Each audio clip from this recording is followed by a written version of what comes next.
Okay, princess, let's have a dose of reality. Who is going to feed them, house them, tend to their feet? All of this care requires money. Farms tend to cows, make sure they have a good life until it's time to be processed. Get a reality check. I absolutely hate it when people say animals are processed, as if they're like these inanimate objects. These are sentient beings we're talking about here. Let's be real about this. They are dragged into slaughterhouses, subjected to undescribable fear and terror. For pigs and chickens, they'll suffer slowly in gas chambers. For cows and sheep, they'll be bolt gunned or electrically pronged before being slashed across the throat. And each animal that goes into these hellholes is an individual, a conscious being who feels every moment of pain. They scream, they violently try to escape, they want to live. Okay, let's go back. Why do people act like farmers are doing a service to animals? Oh, they're feeding them, housing them, looking after them, tending to their feet.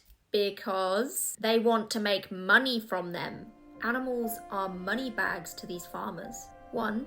Farmers don't care for animals. How many more investigations exposing the abuse have to be released before people wake up to this? 2. They absolutely do not have a good life. Most farmed animals live in misery, in disgusting, filthy, overcrowded factories, living in their own feces, suffering from all sorts of health issues, victims of their own bodies that have been modified to grow at faster rates or produce more milk and eggs. And even if they did have a good life, that does not mean that you can just decide to herd them up and send them to be murdered when you want a paycheck. So here's a reality check.